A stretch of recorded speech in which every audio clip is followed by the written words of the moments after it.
हम अपने जीवन में कई लक्ष्य निर्धारित खुद ही कर लेते हैं या यूं कहें कि ये समाज कर देता है। जैसे किसी का लक्ष्य होता है अच्छा पढ़ लिख कर पैसा कमाना, वहीं किसी का बस अपने परिवार का पालन पोषण करना लक्ष्य हो सकता है। लक्ष्य तो हर व्यक्ति का अलग अलग होता है। हर लक्ष्य में वो खुशी ढूंढता है, शांति ढूंढता है, पर यह तलाश ही गलत डायरेक्शन में जा रही है। फॉर एग्जाम्पल, आपने कैसी गाड़ी खरीदी, कैसे कपड़े पहने, कैसा आपका घर है, इससे आपकी लाइफ बेहतर होगी या आप खुद कैसे हो इससे।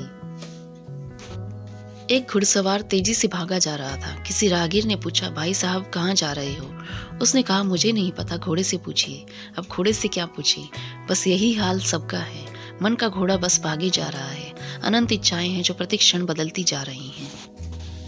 आपका शरीर एक तरह की मशीन है। हर चीज जो आप करते हैं इसके कारण इस मशीन में बदलाव होता है, क्योंकि ये एक उच्च स्तर की मशीन है। लेकिन अगर आप इसे ऐसे चलाते हैं जैसे कोई धक्का गाड़ी, तो फिर बात नहीं बनेगी। आप शांति ढूंढते हो, खुशी ढूंढते हो, पर वो तो अभी इस क्षण में आपको मिल सकती है। कुछ मत करो तो ये शांति आपको मिल ही जाएगी, पर किसी भी मायने में ये तो जीवन का अंतिम लक्ष्य नहीं हो सकता। ऐसे तो जानवर भी शांतिपूर्वक बैठे रहते हैं। हमें जागना है, सोना नहीं है। स्वामी विवेकानंद जी ने भी तो कहा है, मनुष्य जागो, उठो और तब तक मत रुको जब तक कि लक्ष्य की प्राप्ति न हो जाए। जीवन का लक्ष्य है अपनी खोज, स्वयं की खोज, क्योंकि जब आप ही ना होगे तो आपके जीवन में आपका क्या होगा। आपको खुद ही को जानना है, जानना भी ऐसा है कि कहीं कोई कसर न रह जाए। जीवन परिवर्तन के लिए करना क्या है? अपने विचारों का श्रृंगार। ये विचार ही हैं जो आपको ऊपर उठा सकते हैं या नीचे गिरा सकते हैं। सही ज्ञान से सही दिशा में प्रयास करते हुए अगर आगे बढ़ोगे तो सफलता अवश्य मिलेगी। जैसे एक किसान खेत में मजदूरी कर रहा है, उससे पूछिए कि भैया तू क्यों इतना परिश्रम कर रहा है, पसीना बहा रहा है? वो कहता है बढ़िया पैदावार होगी। अतः उसका एम, उसका लक्ष्य है बढ़िया पैदावार। अब उससे फिर पूछिए ये बढ़िया पैदावार क्यों चाहते हो, तो वो कहता है कि उससे खूब पैसा मिलेगा। फिर उससे पूछो कि पैसे का वो क्या करेगा, तो वो कहेगा कि जीवन के निर्वाह के लिए रोटी कपड़ा और मकान खरीदूंगा, जिससे मुझे सुख मिलेगा, शांति मिलेगी, आनंद मिलेगा। तो बेसिकली तुम आनंद चाहते हो, सब आनंद चाहते हैं। क्यों चाहते हो आनंद, क्या तुम ये जानते हो? कोई ऐसा जीव नहीं है जो इसका उल्टा दुख चाहता हो। तुम जिस आनंद के लिए भाग रहे हो ये गलत दिशा में भाग रहे हो। जैसे मान ले आपको जाना है नागपुर से कानपुर, और कानपुर पड़ता है उत्तर दिशा में और आप दक्षिण की ओर बढ़ते जा रहे हो, तो कानपुर और दूर होता चला जा रहा है। आपको वहाँ सिर्फ और सिर्फ अंधकार मिलेगा, प्रकाश नहीं। इसका एक और एग्जाम्पल लें। आप सिनेमा घर में जाते हो, टिकट लेते हो, अंदर जाते हो, वहाँ अंधेरा होता है। कुछ ही देर में ये तक भूल जाते हो कि कहाँ से आए थे, कहाँ जाना है, बस उसी में खो जाते हो।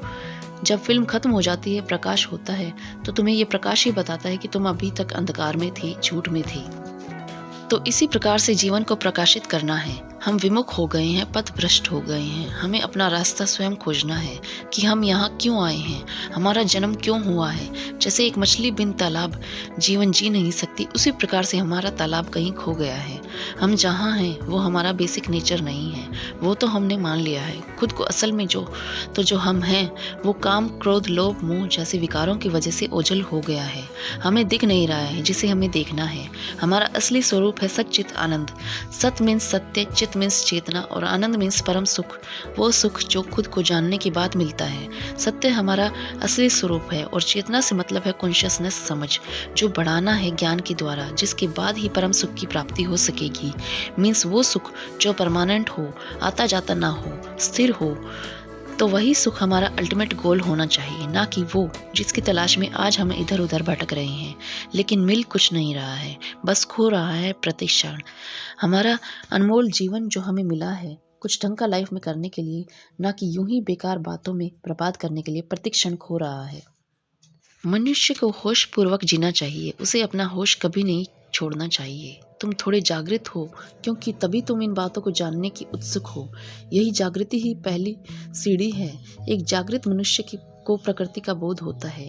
इसे एक उदाहरण से समझो। मान लो तुम्हारी आयु 35 वर्ष है।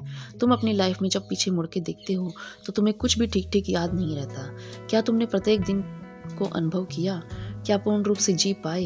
प्रत्येक दिन तुम्हें याद भी नहीं होगा, इसलिए ये बात ठीक ही कही गई है कि तुम अब तक जागृत नहीं थे, होश में नहीं थे। इसी तरह बिना जागरण के चाहे हमें हजारों लाखों वर्षों का जीवन भी क्यों न मिल जाए, हम उसे भी ऐसे ही गंवा देते हैं जैसे अभी गंवा रहे हैं। जीवन का जो उपहार तुम्हें मिला है उसे महसूस करो, खुशी से जियो। अधिक जीवन की बजाय तुम जो जी रहे हो उसे ही पूर्ण रूप से जियो, ये श्रेष्ठकर है। तो दोस्तों, आज की वीडियो में बस इतना ही। मिलते हैं अगली वीडियो में। Thanks for watching.